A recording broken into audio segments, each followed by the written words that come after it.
I'm 42 years old. Married for 11 years. No kids, mostly because we kept waiting for the right time, which I guess never actually existed.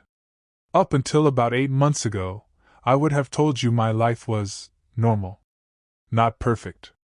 Not Instagram perfect. But stable. Predictable. Safe. I work in operations at a mid-sized tech company. Not glamorous, but it pays the bills. My wife, Laura, works in marketing at the same company, different department. That always felt convenient. We'd carpool sometimes. Eat lunch together on good days. Complain about coworkers on bad ones. We met in our late 20s. Fell in love in a quiet way. No fireworks, but warmth. Comfort. Familiarity. She used to tell me I was her safe place. I used to believe her. Our marriage had rough patches, sure. Dry spells. Stupid fights about dishes, money, whose turn it was to call her mother. But nothing that screamed, "Your entire life is about to implode." Looking back, that's the part that messes with me the most. Nothing exploded. Nothing shattered loudly. It was more like rot. Slow. Silent. Hidden behind smiling faces and good morning kisses. 6 months ago, I still believed my wife loved me. 6 months ago, I thought my boss was just a demanding asshole. Now I know they were sleeping together. Now I know she's been dating him. Dating. Not just fucking. And while she was getting promotions, I was getting written up. I don't know which part hurts more. The betrayal. Or the fact that they were using me as collateral damage. Some days I feel like a fool. Some days I feel like a prop in their story. Some days I feel like I don't exist at all. I haven't told anyone in my real life the full truth. Not my parents. Not my coworkers. Not even my closest friend. So I'm dumping it here. Because if I don't get this out somewhere, I'm scared I'm going to break in ways I won't be able to put back together. It didn't start with anything dramatic. No lipstick on collars. No late-night texts popping up accidentally. No mysterious hotel receipts. It started with distance. Laura became quieter at home. Not mean. Not hostile. Just less present. She'd sit on the couch scrolling for hours. She stopped initiating sex. Stopped touching me casually. Stopped asking how my day went. When I asked if something was wrong, she'd shrug and say she was tired. Or stressed. Or, in her head. I believed her. Because I loved her. Because I wanted to believe her. Around the same time, work started changing too. My boss, Mark, has always been intense. Late 40s. Divorced. Smart. Charismatic in a corporate predator kind of way.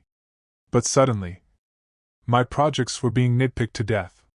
Deadlines became impossible. Mistakes that used to be minor became performance concerns. Meanwhile, Laura started talking about how supportive Mark was. How he really believed in her potential. How he mentored her. I remember teasing her once. "Careful, sounds like you've got a crush on your boss." She laughed too fast. "Gross. He's old." I dropped it. Because why wouldn't I? At home, she started staying late more often. Team meetings. Brainstorming sessions. Campaign deadlines. I started eating dinner alone. I told myself this was adulthood. This was marriage after 10 years. This was normal. But something in my gut started whispering. Not screaming. Just whispering. And I ignored it. The red flags looked so obvious in hindsight. At the time, they felt explainable. She changed her phone password. Said she read an article about cybersecurity. She started working out more. Bought new clothes. Got a different perfume. I told myself she was trying to feel better about herself. She stopped letting me borrow her phone. "I don't like people snooping." I wasn't snooping. I never had. She began showering as soon as she got home. Office germs. Okay. She stopped sharing details about work. Before, she'd rant about coworkers by name. Now it was vague. Stuff happened. Same old. Meanwhile, Mark's behavior toward me got colder. He stopped making small talk. Stopped joking. Started documenting everything. Once he pulled me into his office and said, "I'm concerned about your commitment level." I stared at him like he was speaking another language. I've never missed a deadline in 10 years. I went home shaken. Told Laura? She barely reacted. Maybe he's under pressure. That hurt. Not because of what she said. Because of how little she seemed to care. Still, I didn't connect the dots. Because connecting them would mean accepting something I wasn't ready to imagine. The first rail crack happened on a Tuesday night. Laura fell asleep on the couch with her phone in her hand. That alone wasn't unusual. What was unusual? She didn't flinch when I gently took it. Normally she'd wake instantly. Her phone lit up. Lock screen notification. From Mark. Can't stop thinking about last night. Miss you already? My brain refused to process the words. It felt like reading a sentence in a foreign language. I stood there, staring. Waiting for my brain to tell me I misunderstood. Maybe it was about work. Maybe last night was a meeting. Maybe miss you was professional? I know how ridiculous that sounds. But denial is powerful.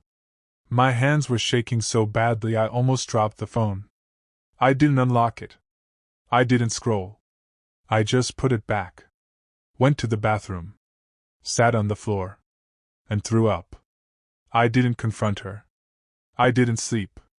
I lay in bed staring at the ceiling, listening to her breathe, wondering who the hell she was. The next morning, I watched her like I'd never watched anyone before. Her face. Her movements. Her normalcy. She kissed my cheek before work. "Love you?" I almost laughed. Almost screamed.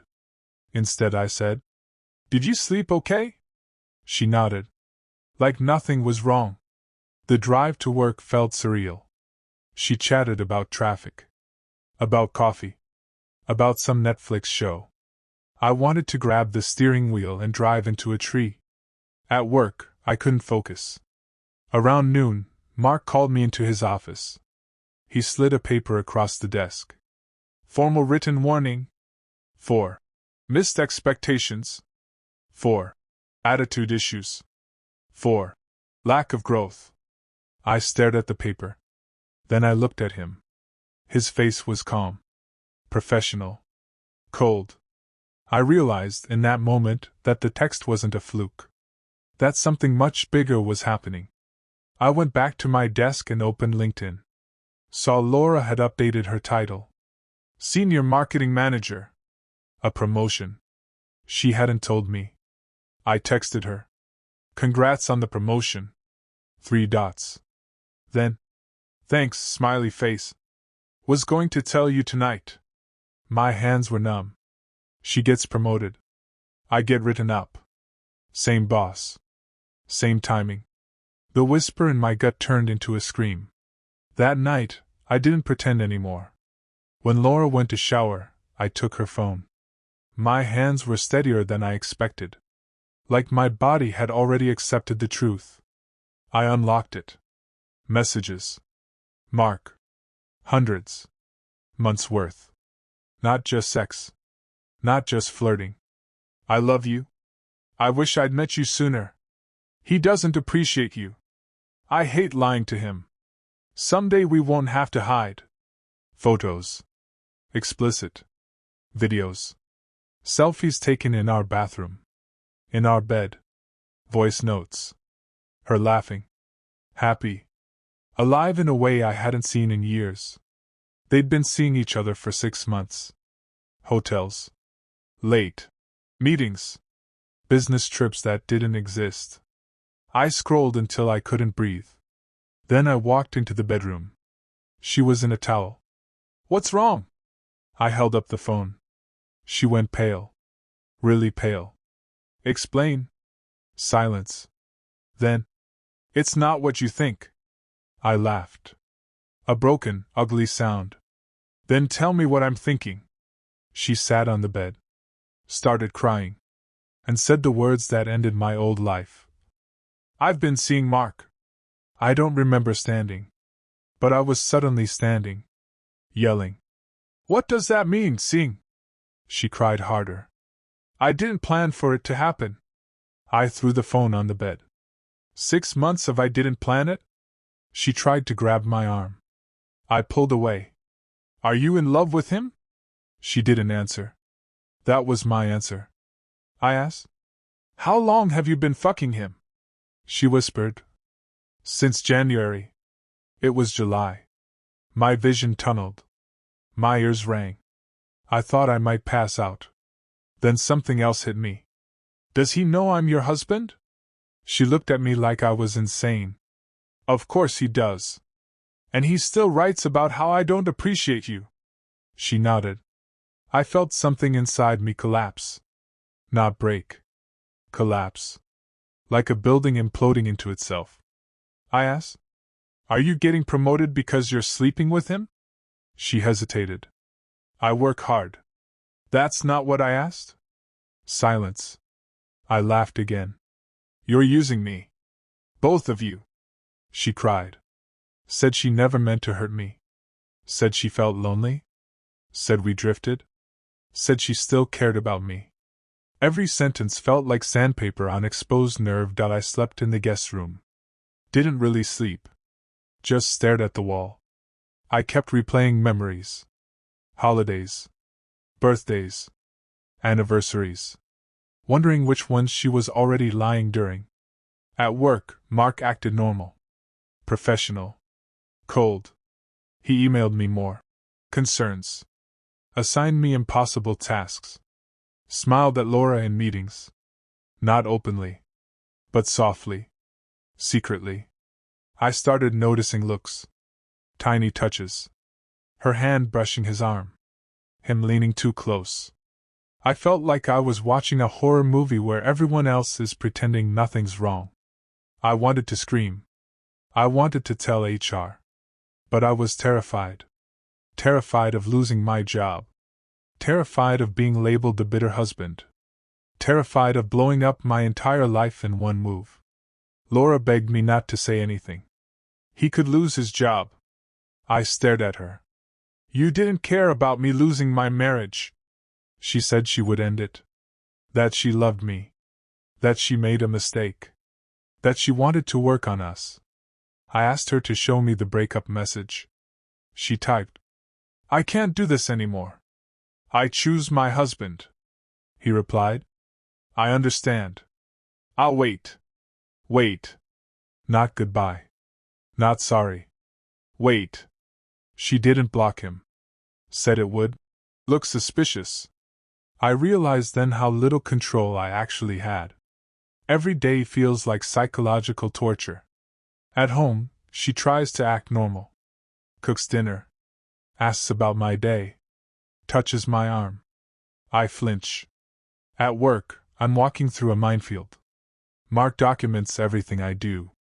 Laura keeps climbing. Another project lead. Another bonus.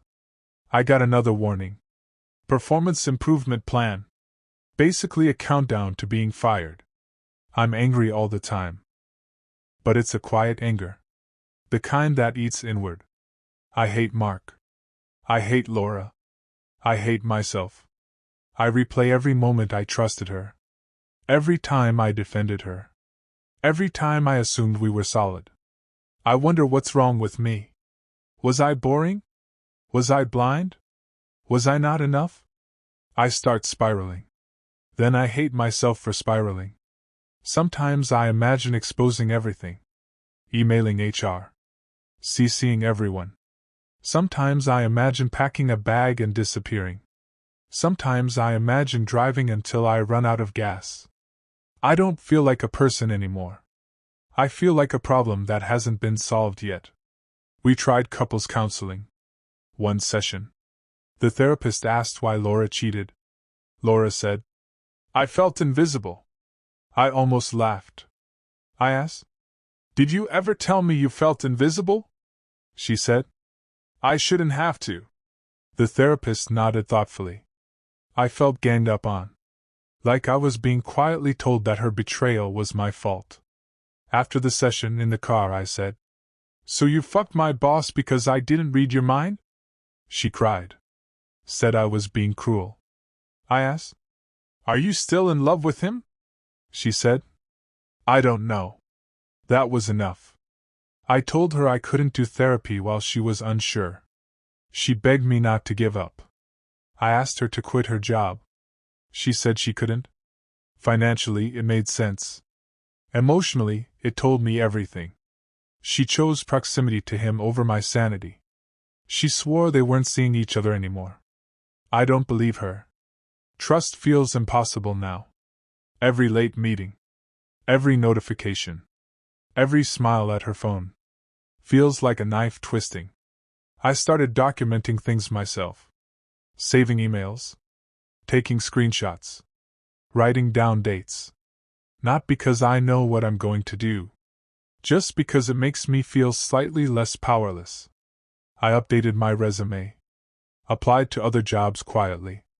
No interviews yet. The job market is brutal. Some days I feel trapped in a burning house with no exits. Laura senses me pulling away. She keeps asking if I still love her. I don't know how to answer. I love the woman I thought she was. I don't recognize the woman she is. She gets frustrated when I'm distant. Says, I said I was sorry. What more do you want? I want my old life back. I want my innocence back. I want to not feel like a fool.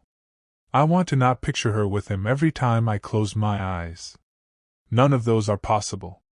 Sometimes I catch myself studying her face, trying to see if she feels guilty. Most of the time she just looks tired. Not remorseful. Not devastated. Just tired. That hurts more than rage would. My parents keep asking when we're going to visit. Her mom texts me heart emojis. Friends ask how married life is. I lie.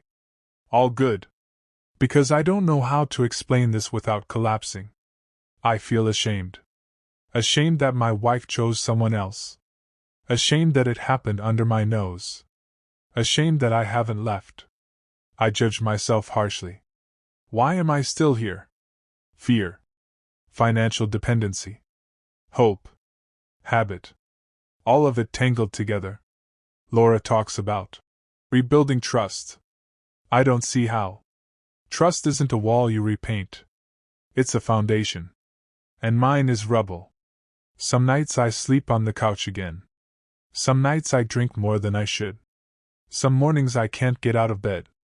I've started having panic attacks in the bathroom at work. Quiet. Silent. Breathing into paper towels. No one knows. I feel invisible too now. Ironic. Mark gave me another bad review last week. Said I? Lack engagement. I wanted to scream. You're fucking my wife. Instead I nodded. Said I'd try harder. I hate that version of myself. The small one. The scared one. Laura came home excited about leading a new team. I didn't congratulate her. She noticed. Got angry. Said I'm punishing her forever. Maybe I am. Maybe some things don't deserve forgiveness. She asked if I'm planning to leave. I said I don't know. That answer made her cry. Part of me felt vindicated. Another part felt empty. We're roommates now. Polite. Tense. Sad. Sometimes she reaches for me in bed. I roll away. I can't stand the thought of touching her. I can't stand the thought of never touching her again either. Living in between is hell. I don't have a clean ending. No dramatic confrontation at work. No divorce papers filed yet. No revenge. Just slow decay. I'm still applying for jobs. Still collecting evidence. Still waking up every day with a weight on my chest. I think about leaving all the time. I think about staying all the time. Both options feel like losses. Sometimes I fantasize about a future where this is just a bad chapter. Other times I'm scared this broke something in me permanently. I don't trust my judgment anymore. I don't trust people. I don't trust myself. Laura says she loves me. Maybe she does. But love that coexists with 6 months of lies feels meaningless. I don't know what I'm going to do. I only know I can't live like this forever. If you're reading this and something feels off in your relationship, please don't ignore that feeling. I wish I hadn't.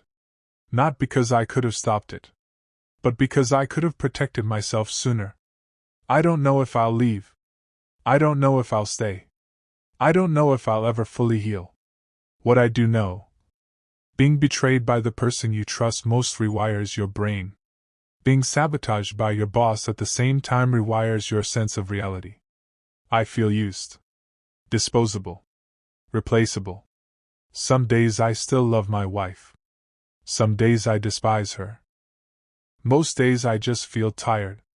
If anyone has been through something similar and survived, I'd like to believe there's a version of me on the other side of this who isn't constantly in pain.